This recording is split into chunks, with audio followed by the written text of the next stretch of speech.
ഉണ്ടായിരിക്കും. എന്റെ അടുത്ത് എന്തെങ്കിലും സംസാരിക്കണോ? ഇല്ല, ഒന്നുമില്ല ചാ, ഒന്നുമില്ല. നിക്കടാ.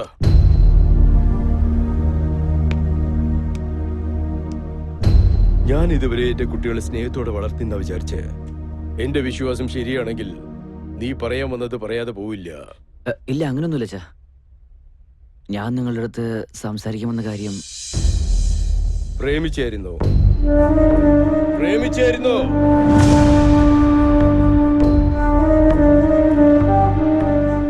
ആ കാര്യം നിങ്ങളോട് പറയണമെന്ന് വിചാരിച്ചിട്ട് ഒരുപാട് ദിവസമായി ചാ.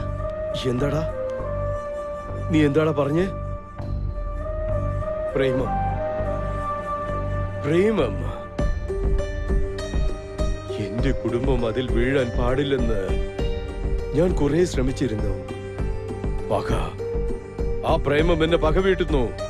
അതല്ല ചാ. ഇത്രയും കാലം ഈ വീട്ടിൽ പ്രേമം എന്നുള്ള ഒരു വാക്ക്, അതും നിന്റെ വായിൽ നിന്നും, നിന്റെ അടുത്ത് കുറെ പ്രതീക്ഷകളുണ്ടായിരുന്നു. നിന്നെ കുറെ വിശ്വസിച്ചടാ. അങ്ങനെയല്ല ചാ. എപ്പോഴും നടന്നത് ഓർത്ത് നിങ്ങള്. എപ്പോഴും നടന്നു. നിന്റെ ചേച്ചിയുടെ മരണം ഇപ്പോഴും എന്റെ കൺമുമ്പിലുണ്ട്. അതിന്റെ കാരണമായ പ്രേമവും മനുഷ്യനെയും ഞാൻ വെറുക്കുന്നു. ഞാൻ മരിക്കുന്നവരെ അത് പോവില്ല. അച്ഛൻ, ഞാൻ ഇതുവരെ നിങ്ങൾ പറഞ്ഞത് കേൾക്കാതിരുന്നിട്ടില്ല. പക്ഷെ ഇപ്രാവശ്യം എന്നെ കൊണ്ട് പറ്റില്ല ചാ. എന്നോട് ക്ഷമിച്ചേക്ക്. 20 കൊല്ലം നമ്മുടെ കൂടെ ഉണ്ടായത് ചേച്ചി നമ്മളെ വിട്ടു പോയത് കാരണം നിങ്ങൾക്ക് എത്ര വിഷമമുണ്ടാവുമെന്ന് എനിക്കറിയാം.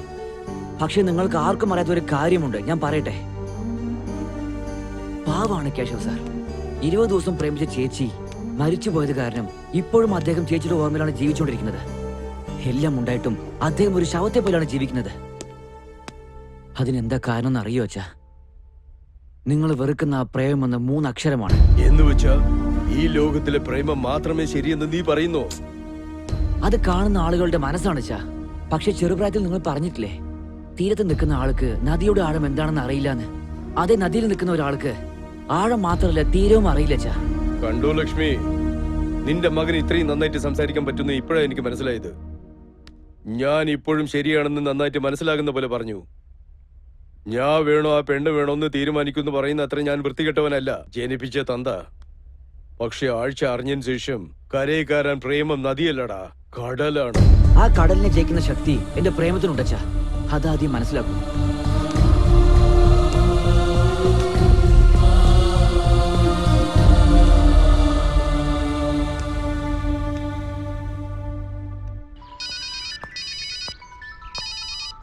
ഹലോ. ആ ഹലക്കിയ, നിന്നോടൊന്ന് സംസാരിക്കണം. നീ പെട്ടെന്ന് പാർക്കിന്റെ അടുത്തേക്ക് വരുമോ? എന്താ കാര്യം? നീ വന്നതിന് ശേഷം പറയാന്നേ. നീ ഒന്ന് പെട്ടെന്ന് വരുമോ പ്ലീസ്? ഓക്കെ ഓക്കെ, വരാം.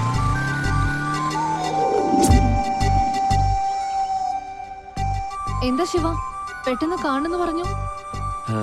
ഒരുപാട് ദിവസങ്ങളായി നിന്നോട് ഒരു കാര്യം പറയാനുണ്ടായിരുന്നു. എന്തിനെ പറ്റി? I love you. I love you Alekhya. Alekhya, Alekhya. Shiva, ഇത് നിന്റെ മനസ്സിലുള്ള എന്നെ കുറിച്ചുള്ള ഒപ്പീനിയനാ? അങ്ങനെയാണെങ്കിൽ നീ എന്താ പറയുന്നത് അലേക്കിയ? അതെ ശിവ, ഞാൻ ഇപ്പോഴും നിന്നെ ഒരു നല്ല ഫ്രണ്ടായിട്ട് മാത്രമേ കണ്ടുള്ളൂ. അല്ലാതെ പ്രേമമുള്ളത് കൊണ്ടല്ല നിന്റെ കൂടെ ഇത്രയും ട്രാവൽ ചെയ്തത്. പ്രണയുന്നത് മനസ്സുമായി ബന്ധപ്പെട്ട ഒരു കാര്യമാണ്. ആ പ്രണയം എനിക്ക് ഉണ്ടായിട്ടുണ്ടെങ്കിൽ എന്റെ കണ്ണിലത് നിനക്ക് എപ്പോഴേ കാണാൻ പറ്റിയേനെ. വായ കൊണ്ട് നുണ പറഞ്ഞേക്കാം, പക്ഷേ മനസ്സുകൊണ്ട് കഷ്ടമാണ് അലേക്കിയ. ഈ നിമിഷം നിന്റെ കണ്ണ് പറയുന്നു എന്നോട് നിനക്ക് എത്രയും അധികം ഇഷ്ടമാണെന്ന്. ഈ ഇഷ്ടം ലവ് ഒന്നുമല്ല, ജസ്റ്റ് എനിക്ക് നിന്നോടുള്ള. ആ, എന്നോടുള്ള പറയാൻ പറ്റാത്ത അത്രേ വാക്കുകൾ തെരഞ്ഞുകൊണ്ടിരിക്കുകയാണോ? അച്ചോ ശിവ, എന്റെ മൗന സമ്മതാണെന്നല്ല അർത്ഥം. ഒന്ന് മനസ്സിലാക്ക്, നമ്മള് ഫ്രണ്ട്സ് ആണ്, ജസ്റ്റ് ബെസ്റ്റ് ഫ്രണ്ട്സ്, അത്രേ ഉള്ളൂ. പ്ലീസ് അലേക്കിയ, എന്നെ കുറിച്ചൊന്ന് ആലോചിക്കേ. എന്റെ ഇഷ്ടം മനസ്സിലാക്കാൻ നിനക്ക് 1 സെക്കൻഡ് മതി. ജീവിതകാലം മുഴുവൻ നിന്റെ കൈ ഇങ്ങനെ പിടിച്ചുകൊണ്ടേയിരിക്കണം. ശിവ, നീ കൺവിൻസ് ചെയ്താ ഒരുമിച്ചിരുന്ന് കോഫി കുടിക്കാം എന്ന് കരുതി ഒരുമിച്ച് ജീവിക്കാൻ പറ്റില്ല.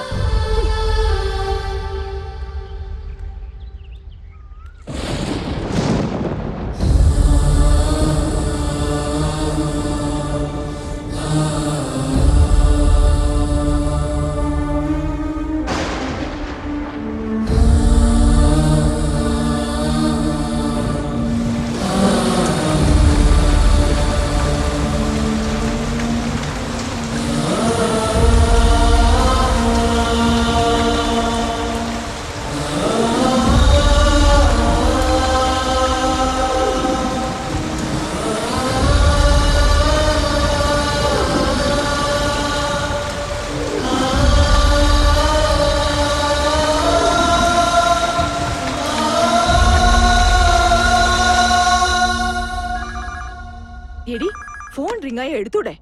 ഹലോ ആന്റി, ഞാൻ ശിവയുടെ ഓഫീസിൽ നിന്ന് വൈശാലിയെ സംസാരിക്കുന്നത്. ശിവയ്ക്ക് best ad film director award കിട്ടിയിട്ടുണ്ട്.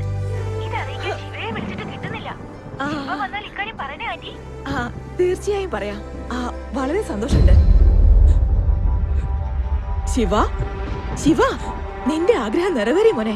നിനക്ക് best ad film director award ഇപ്പൊ തന്നെ വൈശാലി ഫോൺ ചെയ്ത് പറഞ്ഞു. ശിവ, നിനക്ക് എന്താ പറ്റിയേ? എന്താ മോനെ പറ്റിയേ? പറയേ, എന്താടാ? അയ്യോ, എന്താടാ ഇതൊക്കെ? മോനെ, നിനക്ക് എന്താ പറ്റിയേ? എന്തേലും ഒന്ന് പറയടാ. ഇങ്ങോട്ടൊന്ന് വന്നേ. എന്താ ലക്ഷ്മി, എന്തായി? നമ്മുടെ മോനിതാ വിഷം കഴിച്ചിരിക്കുന്നു. ഒന്ന് നോക്ക്.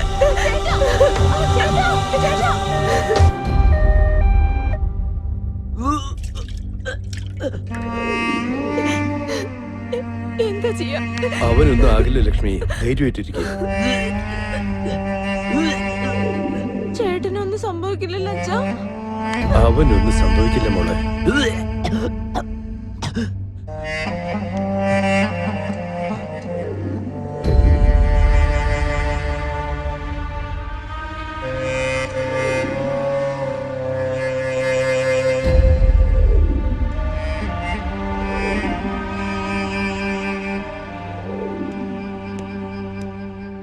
സിസ്റ്റർ, ശിവ എന്നൊരു പേഷ്യന്റ് റൂം നമ്പർ 204 സർ. വീണ്ടും നീ എന്തിനാ വന്ന? അവൻ ഇനി ചത്തിട്ടില്ല. അന്ന് പ്രേമം എന്നുള്ള പേരിൽ എന്റെ മകളെ എന്റെ അടുത്ത് നിന്ന് അകറ്റി.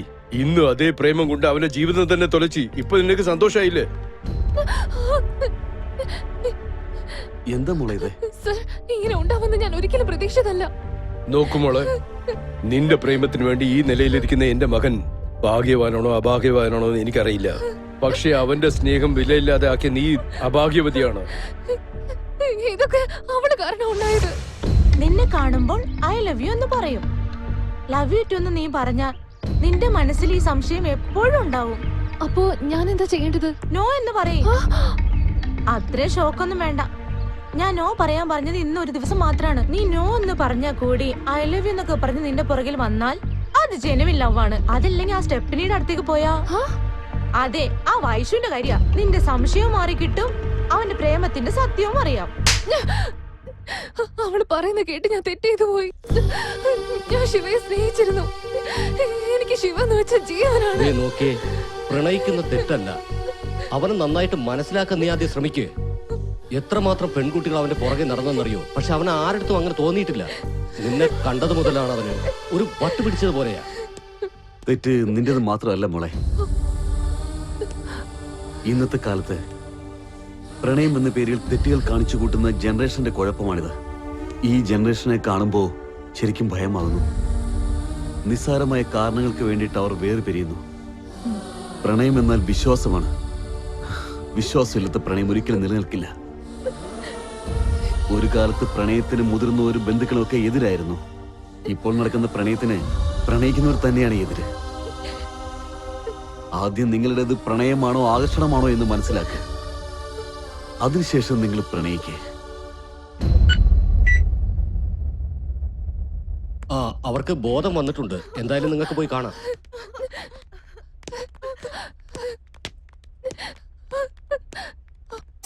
Sorry Shiva, I am very very sorry. നീ ഇല്ലാതെ എനിക്ക് ജീവിക്കാൻ പറ്റില്ല ശിവ. നീ എന്തിനെങ്ങനെ ചെയ്തത്? ഇന്ന് നീ എനിക്ക് വേണ്ടിയത് വീട്ടിലേക്ക് വന്നു. അന്ന് തന്നെ നീ എന്റെ മനസ്സിൽ കയറി.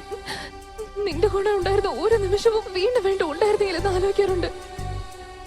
I love you. I always loved you. നോക്ക് ശിവ, പ്രണയിക്കുന്ന നിങ്ങളോടൊക്കെ എനിക്കൊന്നേ പറയാനുള്ളൂ. പ്രണയിച്ചോളൂ, പക്ഷെ പ്രണയത്തെ ഒരു ഫൂളാക്കി മാറ്റരുത്. സർ, ഇന്ന് എനിക്ക് ഒരുപാട് സന്തോഷമുള്ള ദിവസമാണ്. നിങ്ങൾ ഇവരുടെ പ്രണയം അംഗീകരിച്ചില്ലേ? എനിക്ക് എന്നോട് തന്നെ അഭിമാനം തോന്നുന്നു. നിങ്ങളെക്കാളും നിങ്ങളുടെ മകളെ ഞാൻ ഒരുപാട് സ്നേഹിക്കുന്നുണ്ടെന്ന് നിങ്ങൾ മനസ്സിലാക്കിയതിന്. നിറയെ ആൾക്കാർ എന്റെ ചുറ്റുപാടുമുണ്ടെങ്കിലും ശരിക്കും ആരുമില്ലാത്തൊരു അനാഥനാണ് ഞാൻ.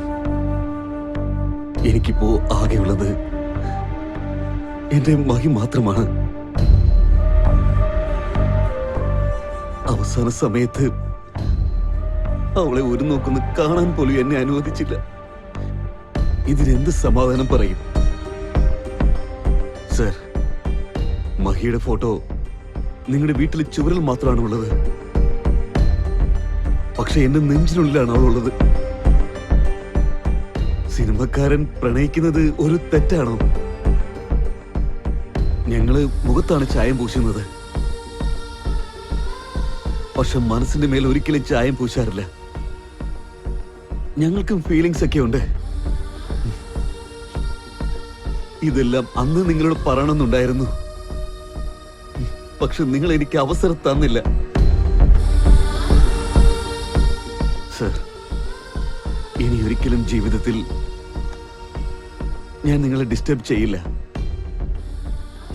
ഞാൻ കാരണം നിങ്ങൾ വേദനിച്ചിട്ടുണ്ടെങ്കിൽ എന്നോട് ക്ഷമിക്കൂ. ഞാൻ പോവുകയാണ് സർ.